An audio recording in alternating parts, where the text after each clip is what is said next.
Welcome back to the Change Your Filter podcast. I'm your host, as always, Tall Paul. For those who have not listened to part one of the John Tory episode, go back, find the episode with John Tory, give that a listen.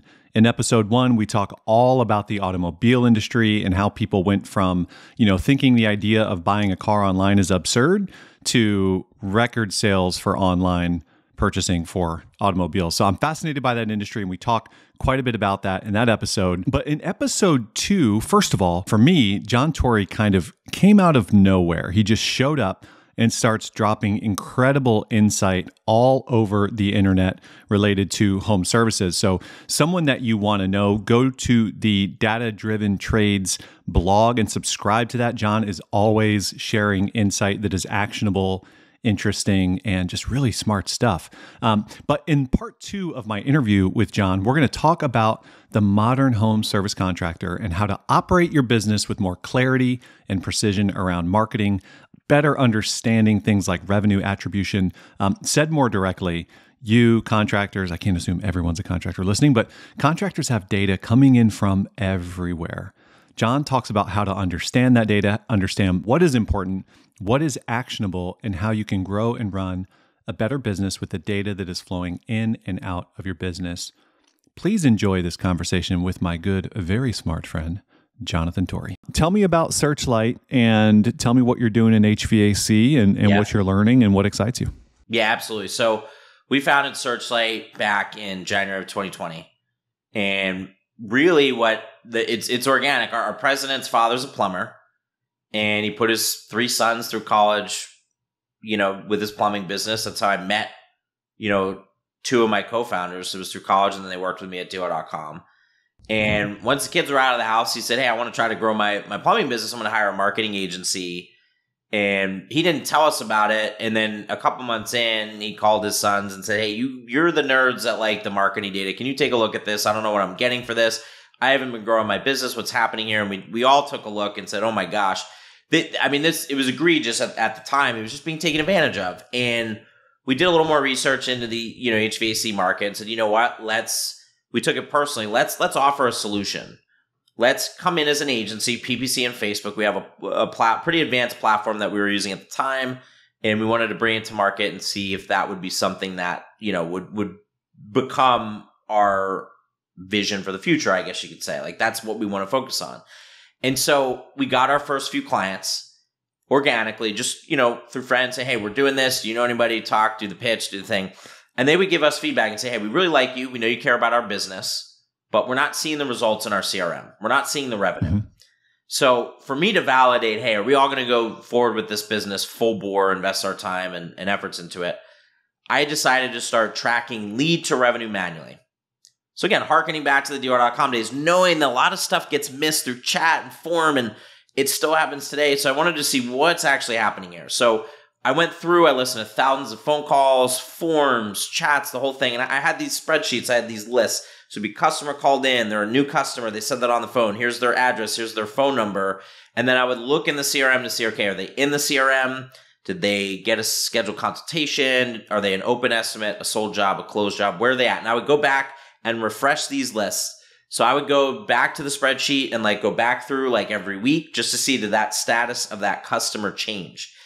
And what I started to find, and it's nothing against these CRMs because it's difficult, CRMs are only attributing to one channel. So if you come in via PPC, but you convert via schedule engine, you can only pick one. And it doesn't tell the full story. And then CSRs, we were finding there was an example, there's SearchLight and Search Kings. So CSRs were manually changing it from SearchLight to Search Kings, which made us look like we weren't performing, but it was just because on that drop-down list, Search Kings was higher than SearchLight, and they sound similar. What's it to them? I don't blame them at all. And then you have, a lot of people getting bucketed into an internet category because there weren't any tracking of conversion tools. There's no pixel on the website. Then you had existing customers because they were new at the beginning, but they got an estimate or a sold job or a consultation. And because they had an appointment done and complete, they become existing. So it's wait a minute, is this really an existing customer? Did they come from a Facebook ad or through organic, and then through their customer journey, they became existing technically? So we decided at that point to go all in on building a connected analytics solution across multiple CRMs, conversion tools with attribution logic that would follow the customer through their journey. What campaign did they originate from? What conversion tool did they use? What, did they get revenue 2 months after that lead came in? And really building specific logic around that and starting to build benchmarks and starting to formulate strategies for HVAC companies to address operational issues, strategy issues, things like that. So we went from agency to data analytics platform. We have now started partnering with agencies where we say, hey, you want to defend your value as a business. We know that the CRMs aren't always accurate. We can give you this return on ad spend dashboard analytics with the customer list of everybody we're tracking with amazing filters. We can match data better than anybody else in the space. We built everything custom from the ground up, the storage solution, all that. You can weave in other data points. So whenever someone's saying, hey, it's hard to get at this data, I don't know what data points to get at. It's hard to get at these data points. Once I do get them, I don't know what to do with them. That's where we come in, and that's really our expertise. So we've kind of floated out of this. We still have our PPC. We still have our bigger accounts that we're very dedicated to, and it's a good feedback loop for us to learn. But our primary focus now is being that industry plug-in to get at the data and help contractors do the right things with it so that they can get ahead of the wave. They can be on the wave as it's forming, and they can avoid missed revenue opportunities. And as the industry trends and evolves and changes, they can be prepared for it, and they can use data to help them make those decisions.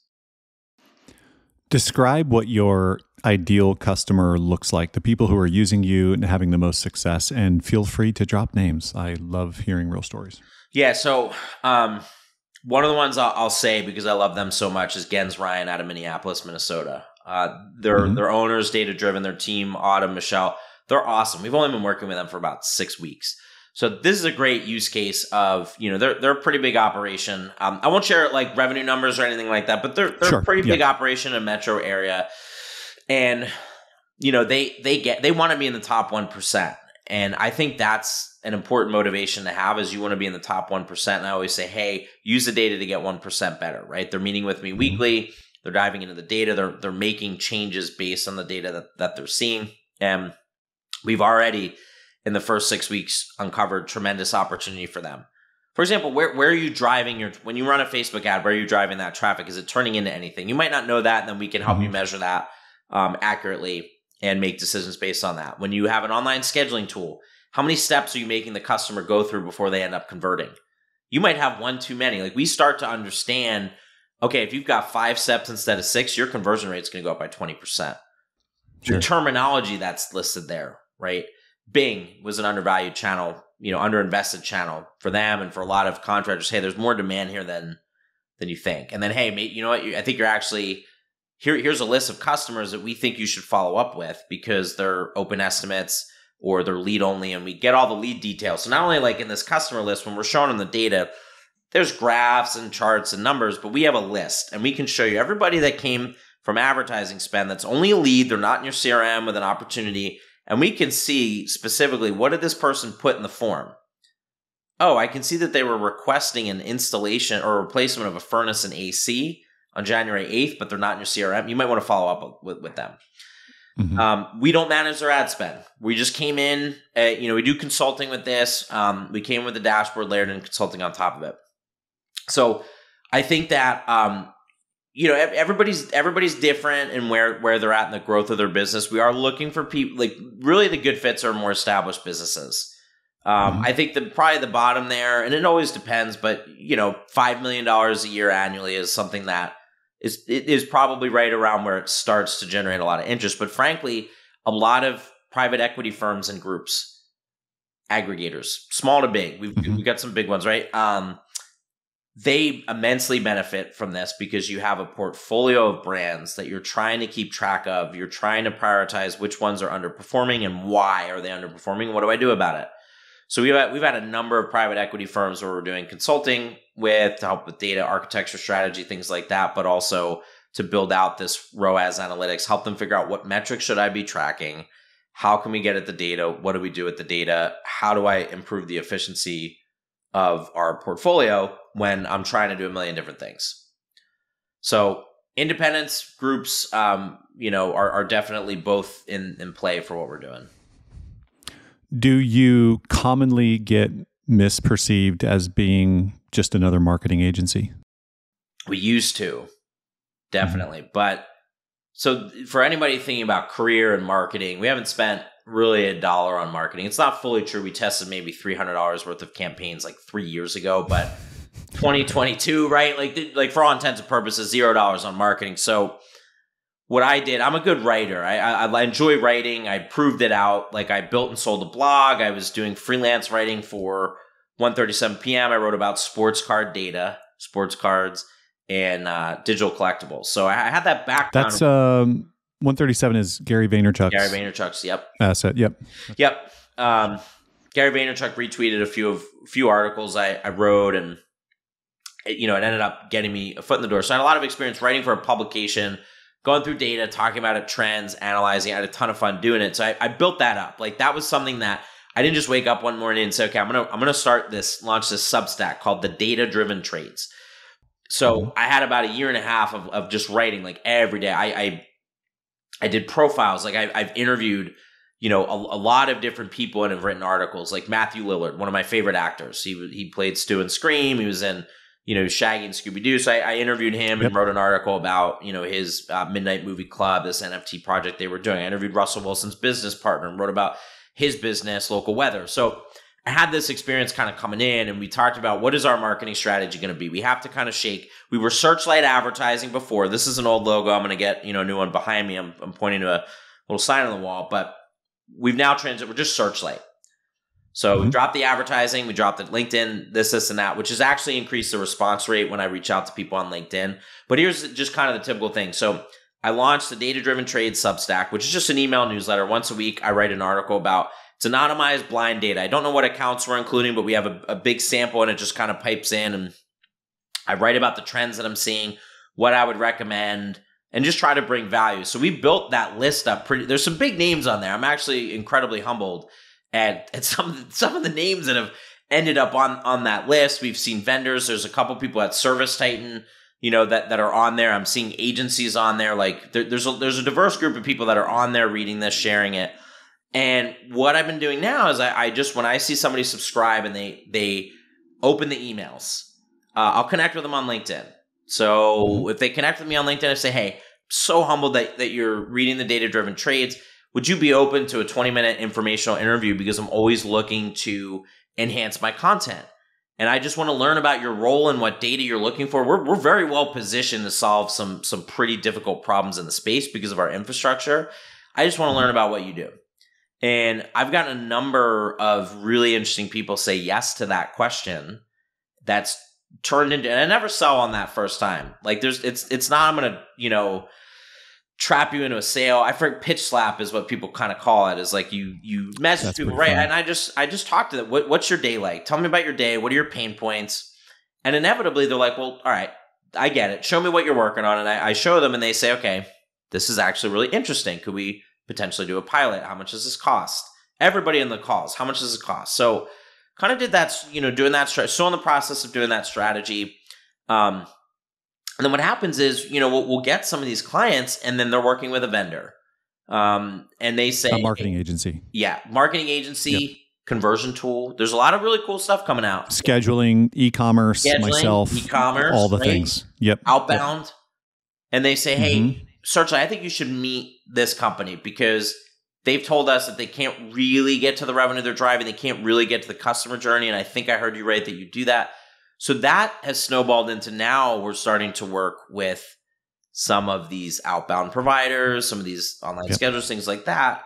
And that's really cool for us because we still get to be a part of the industry. We're not and I always love working directly with HVAC contractors, but now we can scale our solution out to them so they can see what's working, what's not, and how to improve on it. So it's been very organic. So that newsletter for me, and again, I'm trying to create video around it, doing, podcasts with people who are established and give me the chance to do that. I always appreciate, and just try to bring value. Some of these articles take me 6 hours to write, just for context for people. This isn't 30 minutes and done. Like it's work.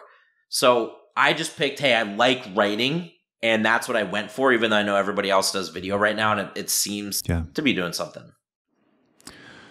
So I'm just thinking of our shared customer, the contractor, the residential home services contractor, HVAC contractor. And in their mind, there's certain categories of companies they work with. They work with someone that handles their field service management, namely Service Titan. They work with someone who does their marketing. Do you find that marketing, like you mentioned, you partner with marketing agencies? We do. Do you find that your role is to complement them or to expose them? And is it misunderstood? Yeah, I think it is definitely misunderstood. I'll say that. We haven't run into it too much yet, but our role is definitely to complement them. So I just had this question. There's a big group we're excited about the prospect of working with, and one of their things was, hey, how are you going to work with our marketing agency? So there's a lot of products, and again, I saw this in automotive. Like I can read like this type of stuff. Like I know when one of our, I used to know when one of our PPC clients was talking to somebody else, and because they would start asking me questions that were clearly planted. I'm like, I've been through this before. Let's get on a call. Yep. Who else are you talking to? What are we not doing that we could be doing better to help your business? And I've had that a number of times. Like I know, like if you're looking at somebody else, I know. We're not a Trojan horse. This isn't like, hey, we're going to put a report in front of you that we can bias in our direction and steal the PPC business. We don't want to do that. Sure. Like we want to be very, very, very good, the best, like untouchable at one thing, right? And it's the business intelligence, the data collection, the data matching, and the insights from that. That's a company. Like you can't really do both, because if you start to think about where we can start to do data science modeling, we can start to use, like build out where you can Q&A your data set, you can query it. Like that's a company with 10 years of work in front of it. So I think it's misunderstood now because people are still a little nervous, which I completely get. Like I would be too. Like, hey, there's another analytics company coming in here, but we've been in their position where they're not able to communicate their value proposition because it's not always accurate. They can't really QA it themselves without a abusive amount of work. Listening to 1,000 phone calls, like that's what I did before. Now we have a solution where you don't have to do that, and you can still communicate the value and the issues where things are coming in. So as we meet with these clients, like any proposal that I put out, I put in their vendor relationships. We're here. Compliment's a good word. I think I said we work in partnership with your vendors. You've already selected them, and if you've done your due diligence, they're your partner. Like we're here to help them use the data to improve their services, and ultimately we want to work with them as well. Only in the situation where you start to say, hey, our customer service is down or they're doing something egregiously wrong, that's something that we can talk about in partnership with them, but we're not here to necessarily say, hey, we're going to come in and expose. We want to come in and give you the right data collected, the right insights, and what our unbiased recommendations would be to fix it. What data or data? I struggle. I say data. I know. I say data. I don't know. Data. Right, we're gonna say data. Yeah. What should contractors be looking for? What bit of information should they have that they're not even asking for? That they're not even aware of? Right? They're just thinking. They think cost per lead. They think cost per click. They think website traffic. Like they're spoon-fed certain numbers. But is there a collection of data that's most important or tied to revenue that they're not even looking at that you guys bring to the table? Yeah, so we call it revenue flow, which there's different terminologies. So these are things that, yes, they're probably already thinking about it or looking at it or have heard of, but we have something called a match rate. That's proprietary. It's the percentage of leads that end up in the CRM with a sellable opportunity. That right there is going to tell you how well, the quality of your leads and also how well your team is managing those leads. A lot of the time, we do it by conversion tools, so you can see, hey, I don't think your team is answering your chats that are coming in. You're kind of wasting money here. Here's some examples of those conversations. We have another thing called book job rate. We might change that because as book jobs, like the way I understand it, shout out to Forrest Perry. He kind of walked me through this. People think of a book job as a lead that's then set an appointment. But what we're really looking at is how much does it cost to acquire a paying customer from a specific channel? And that is, we've called it cost per book job. Book job rate is the percentage of those leads that just step through each part of the funnel. So the way that we're visualizing it is, again, across all conversion tools, is how are these leads going through each step of the funnel? Are they new or existing, right? Building logic in to determine, hey, this is actually a new customer, even though it's showing as existing in your CRM, breaking it down by ad channel and conversion tool. And then really too, it's just, it's those benchmarks. It's looking at, what is the average cost per book job in my portfolio? What is the return on ad spend? Let's talk benchmarks. I made a note to myself that only ask 2 more questions, and I guarantee that's not going to happen. So let's talk benchmarks. So you mentioned cost to acquire a paying customer, I think is the number you said. What is, I'll before I ask the question in full, I'll share some just industry things I've overheard over the years. I've heard anywhere from it should take $600 to $800 to acquire a new install customer. It could take $400. Like what are those benchmarks? Yeah, so I hate giving this answer, but it's true. It's wildly dependent on the market area and your business operations. And this is where it becomes like I did just publish this. So like for PPC, and this isn't install specific. This was just cost per book job. You just gave me an idea to go then look at install specific. It's getting more expensive. I'll tell you that right now. So 2022, we saw it go up. The least expensive months were May, June, and July. Just counterintuitive. You think, wait a minute, there's a lot of demand, probably a lot of competition.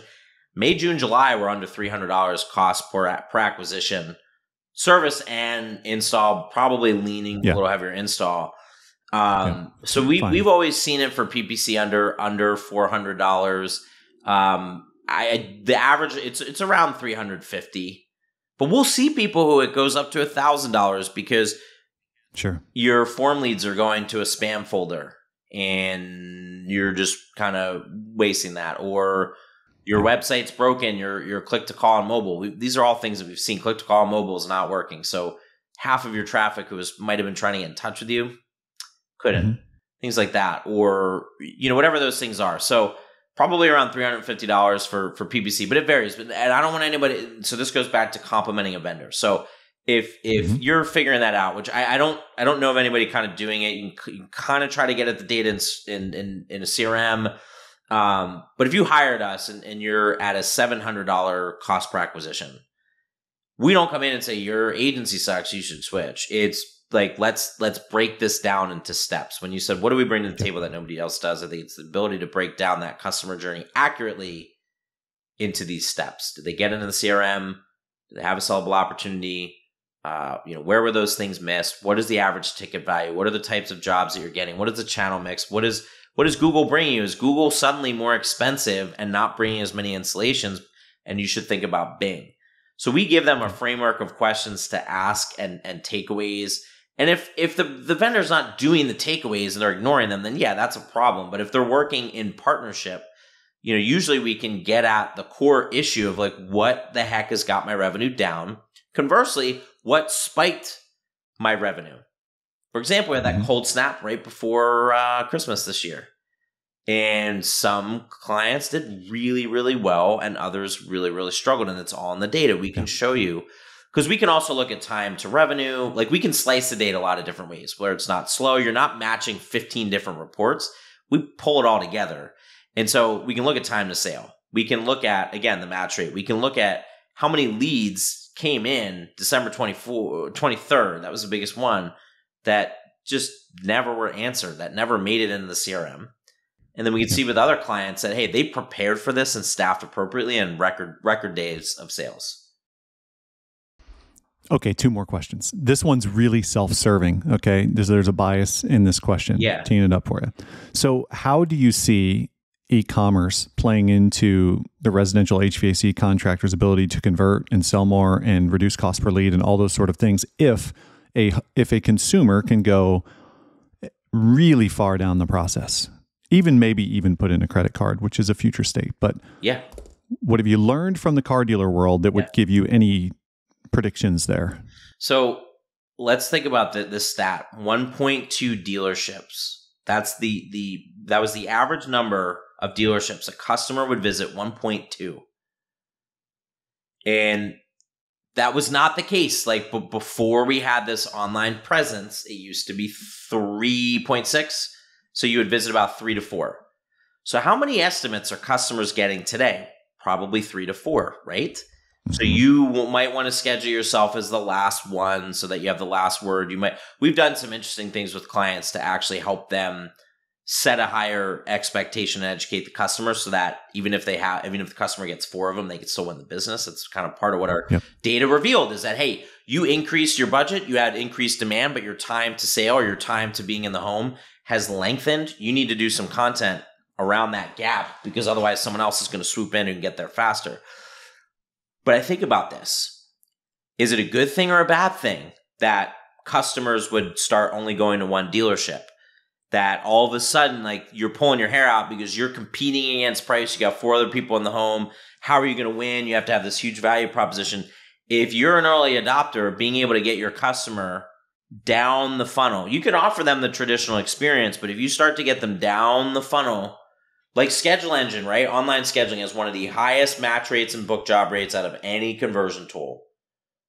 Why? Because if I'm going to take the time to book online and set an appointment, I'm probably don't have the energy to go set a bunch of other appointments.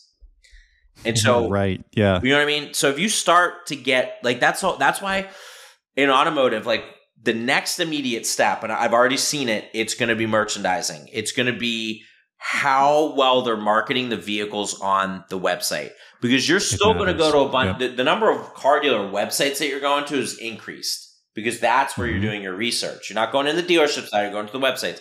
So the ones who are doing well with the vehicle merchandising, you're going to see the 3D spins, the interior photos, the video tours. Like there's a lot of investment in that right now. And it's not a freaking surprise because your customers are shopping there. They're only going to come to 1 or 2 dealerships. So if you think about HVAC, how can we replicate that similar? Like, when I go into a home and maybe somebody's done it 1,000 times, like, what are the biggest things that a customer has an objection on, wants to hear, see, feel, touch, etc. about this? And can we bring that on the internet? And if we can, and we do it well, and we study, and we have analytics, right? We have SearchLight Analytics, little plug for us, like looking at where are customers going in this journey, where are they stopping off, so that we can perfect that customer experience for 80% of people. Then all of a sudden, it's like if you get them putting in a credit card, they're already committed to you. Why are they going to go get 3 to 4 other estimates? I'm glad we had this conversation because I didn't see it before, but now I see it. I would be willing to bet that the number of websites an HVAC customer goes to increases, and the number of HVAC contractors they have in the home decreases as this becomes available, just like it did in automotive. Now, maybe we're a couple years away from that, but I'll tell you right now, like for me, I don't even own a home, but I hear these customers calling in, you're my 3rd estimate, 4th estimate. I don't know which appointment I am. I'm so confused. I'm tired. I don't have heat. This just sucks. It's not fun. Right. Yep. 99% of car buyers declared that they were dissatisfied with the automotive buying process. And I guarantee it's worse than that in HVAC. Yeah.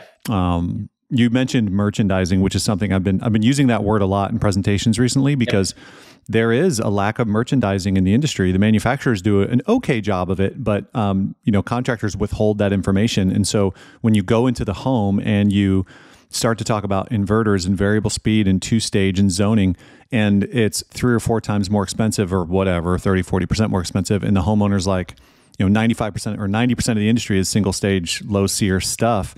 But they don't even know this stuff exists, and you expect them to learn about it in the 12 hours that they have to make a decision while there's 3 other people coming out to their house while they're uncomfortable in there. So anyways, I could go on and on and on about that.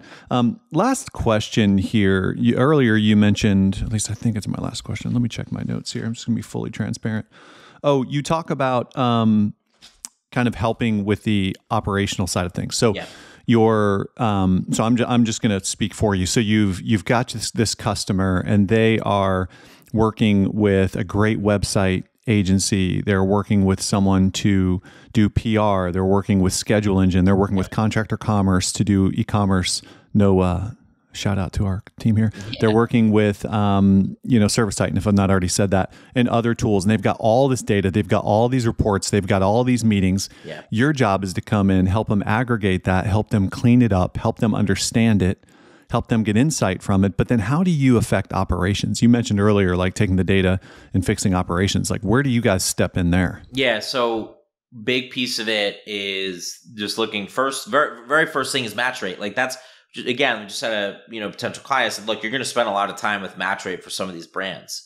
And we're going to evaluate where in the process they're failing, whether it's leads, chats, online scheduling, the website experience, things like that are, kind of interrupting that customer's process. This isn't my analogy, but we call it a record scratch moment, where you're listening to a record and you're in the zone, your eyes are closed, and you're into whatever song you're listening to, and then somebody scratches the record and it kind of jolts you, right? And it gets you off the course of your buying journey when that happens, and we're trying to avoid those record scratches. So there's that piece where it's just looking at, hey, I think you need to give a little more love to your form leads. It's looking at, hey, how are you segmenting audiences to do outbound? We don't do outbound, right? But there's companies that do, and we can help them think about it. For example, we had a client yesterday.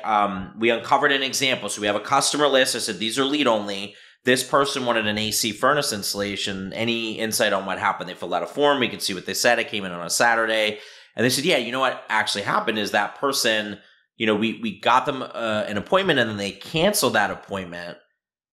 Let me see if we were doing an outbound to them. And they realized, oh my gosh, we're not doing an outbound. We should create a segment of people who have canceled appointments, and that should be different messaging than somebody who has an unsold estimate. I said, boom, there it is.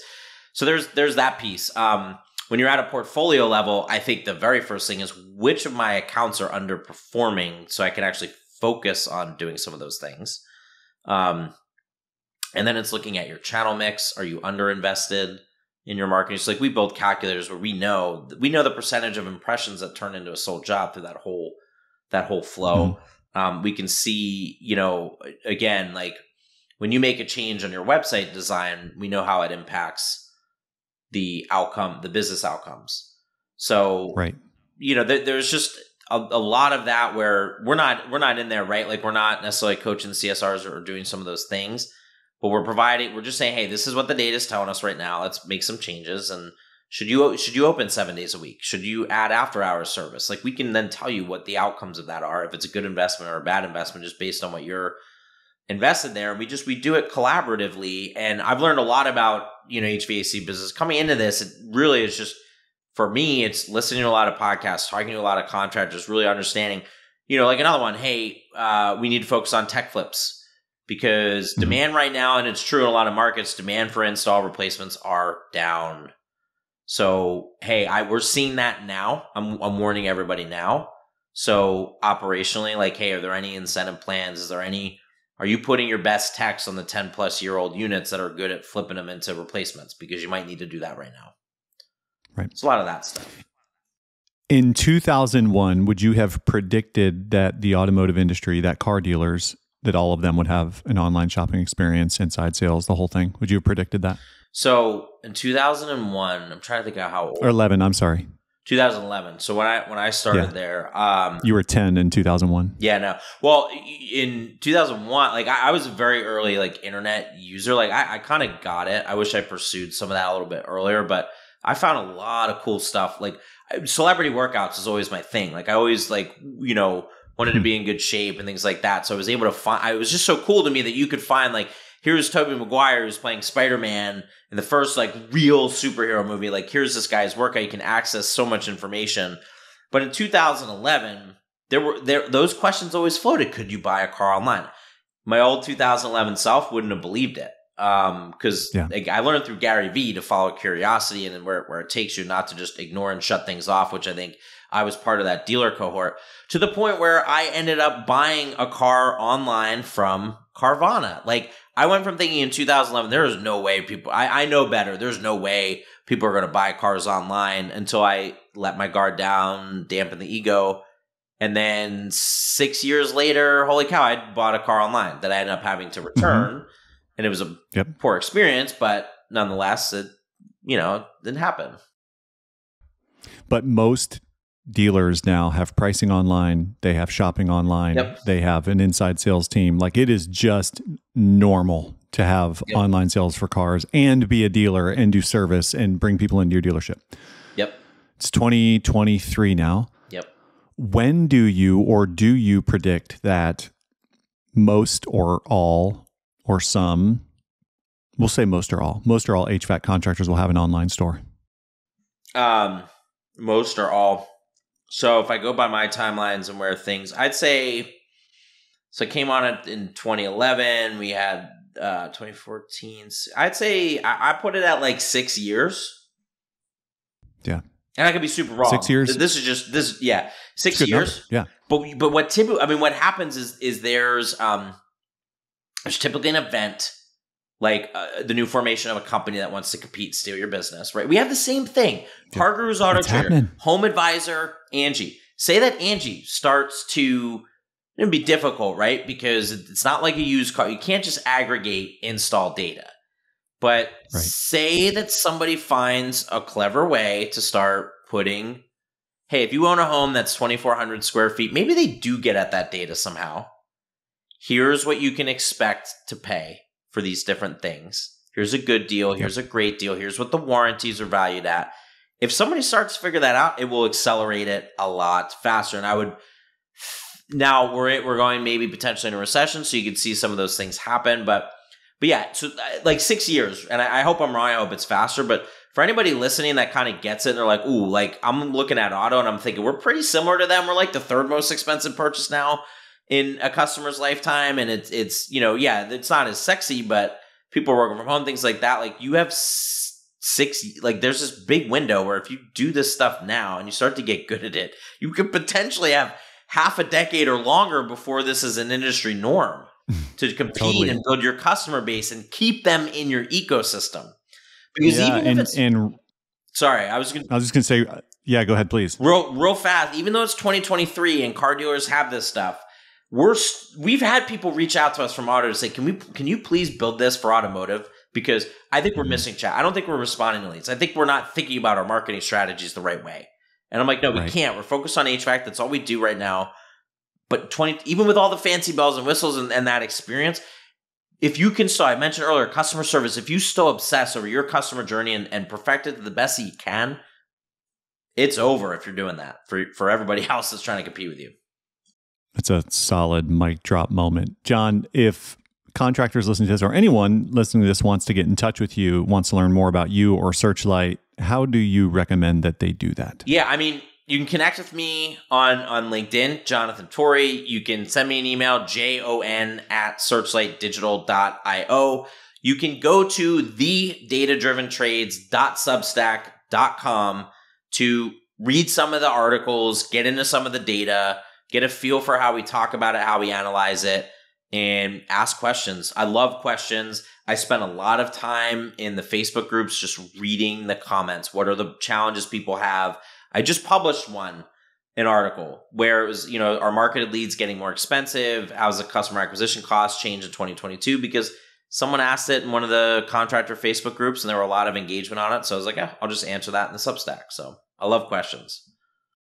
Good. Well done. And listeners, you heard it here. John Torrey sees a future where every contractor has an online store. So thank you for listening to the Change Your Filter podcast.